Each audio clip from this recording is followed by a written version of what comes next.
Welcome to the channel viewers. Dr. JWA, youth theologist, Central Coast, New South Wales, Australia. Who is ruling Australia? Behavioural political analysis. Hopefully a therapy journey for many people who can't come to grips with how Australia's being run at the moment. We're in episode 43 when Australians started realising conscience was being conditioned into silence. So in episode 42 I examined moral confusion as a mechanism strengthening institutional interpretive authority. And this episode advances the psychological consequence further.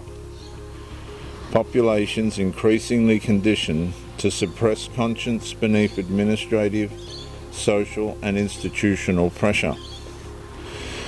Because at first the silence still appeared voluntary. People avoided difficult conversations. Certain truths become socially expensive. Public caution slowly replaced moral clarity beneath institutional uncertainty and behavioural risk management. Australians adapted quietly. Then slowly another recognition began surfacing beneath the constitutional fatigue. The system no longer merely regulated behaviour, it increasingly conditioned conscience itself. And viewers, that distinction matters enormously because constitutional societies historically depended upon citizens capable of truthful speech, moral courage, conscience stability, lawful resistance to overreach, and internal restraint stronger than external intimidation. Australia's constitutional Christian inheritance assumed conscience existed prior to institutional permission. Truth existed independently of government interpretation, and lawful authority remained limited precisely because human power could never safely govern conscience absolutely. But once divine sovereign restraint weakens, institutional psychology progressively changes. And viewers, I'm just going to break the outline here. We have to remember that the divine sovereign restraint comes under the Christian God of the Western world. And I want to repeat, the problem starts in the people themselves as they drift away from Christian values. Because the values have perimeters that protect people morally from harm.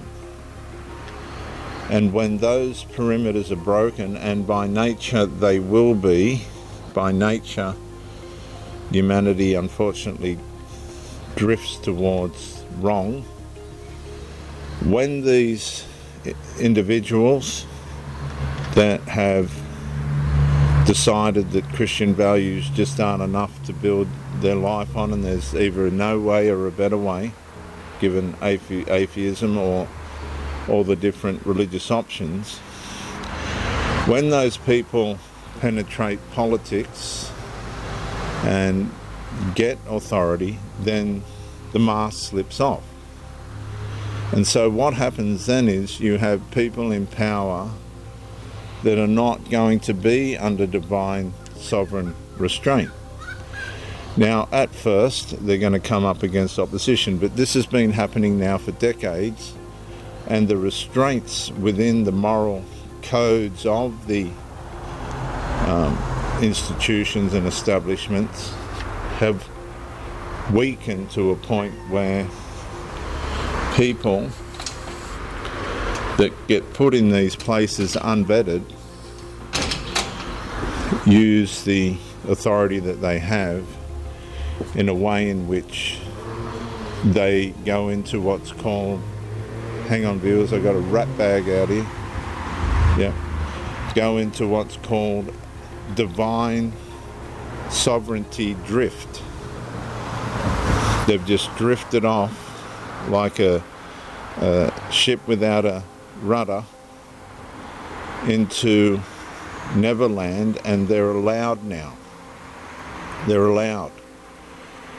It's called divine sovereign drift, or divine sovereign restraint weakening. Back to the outline. So you can see why it's so important, whether you're a Christian or not, to understand that the Western world has made it to where it is because of the Judaistic Christian fundamental values that God himself asked us to live by. They work. Now, if you're in the Western world and you don't think they work, make your way to Palestine, just for example. I've got nothing against Palestine or any of those places, but this is where we have to give some credence to the Middle East, because this is where it all come from. Let's not forget, the Middle East learnt the hard way. Why should we? The establishment no longer merely administers order, increasingly shapes. These are the ones that do not administer, or who do not merely administer order. They increasingly shapes acceptable speech. Hang on, I'm going to read that again. The establishment no longer merely administers order. It increasingly shapes acceptable speech, permissible belief, moral interpretation, behavioural boundaries, and emotional legitimacy beneath procedural continuity. And that transformation becomes psychologically invasive over time, and that's what I was trying to say. Micro-incrementally, the invasion takes place, and it's very simple. It's the drift away, the erasure of the Western world values of Christian Judaistic protections. They were designed to protect people from sin, to put it in a theological word, which I'm trying not to do. So that transformation becomes psychologically invasive over time, because populations repeatedly exposed to institutional contradiction, behavioural punishment, moral ambiguity, administrative uncertainty, and social reputational pressure begin adapting neurologically before adapting politically. So you can see, viewers, just outside the outline, because I'm coming to the end of this whole series. I'm very busy, I've got other stuff to do. It's a neurological infiltration. It's a micro-incremental, person-by-person, neurological infiltration, and it works through the establishment. Okay, I've always said that it comes from the top down. If the politicians are lying, open your eyes, because the people around you that aren't calibrated, that are in divine sovereignty drift, will start lying. Crime starts increasing. If you watch the news, there's almost at least one shooting a week in Sydney now. See, it builds its own momentum in divine sovereignty drift. The drift continues, it escalates, it's like a wave. So back to the outline.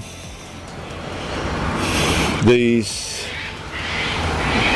begin adapting neurologically before adapting politically.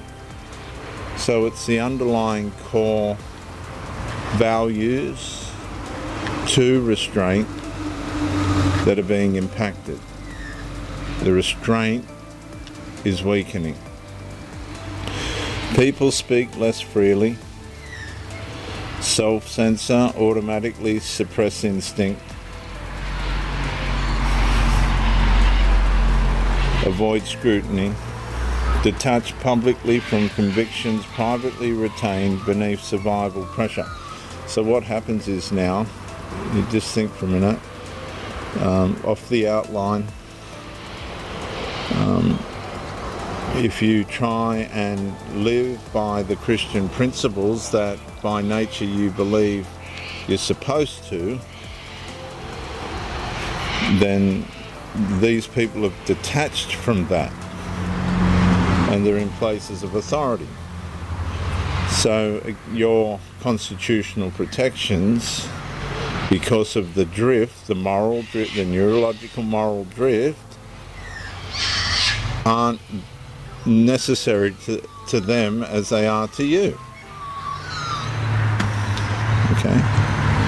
Now, let me go tickle versus giggle. Does that mean that Tickle's not allowed to be whatever he wants to be or she wants to be? I'm going to say he wants to be. He can be whatever he wants to be. Right? But so can the person that wants to live under divine sovereign restraint. So matter of factually, the person under divine sovereign restraint should be protected from the one that's in divine sovereign drift. Because by nature, the establishment's supposed to protect the longevity of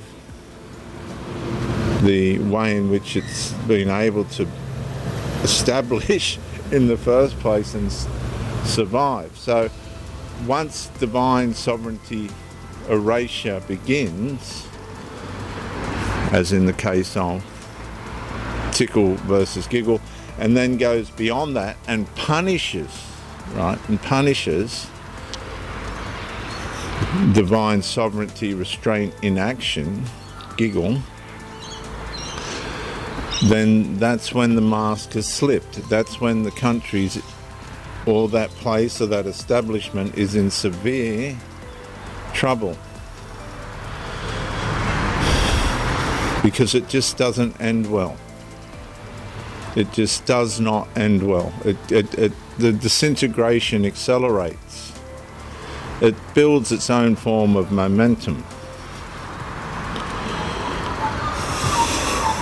Yes, so I say in the outline, the adaptation, right, the drift, the adaptation, becomes existentially dangerous. I'm back to the outline. Because once conscience learns fear, constitutional protections weaken long before legal abolition formally arrives. So the paradox deepens further. Institutions continue speaking inclusion, democratic values, public safety, compassion, and psychological well-being, while progressively generating conditions where citizens increasingly fear truthful speech, moral disagreement, and the moral may not be, listen, there's moral under divine sovereign restraint, and there's a whole different moral altogether under divine sovereign drift. Constitutional assertion, conscience visibility, and resistance to expanding institutional interpretation. And that's why lawful constitutional remembrance becomes psychologically important, and I would say it's psychologically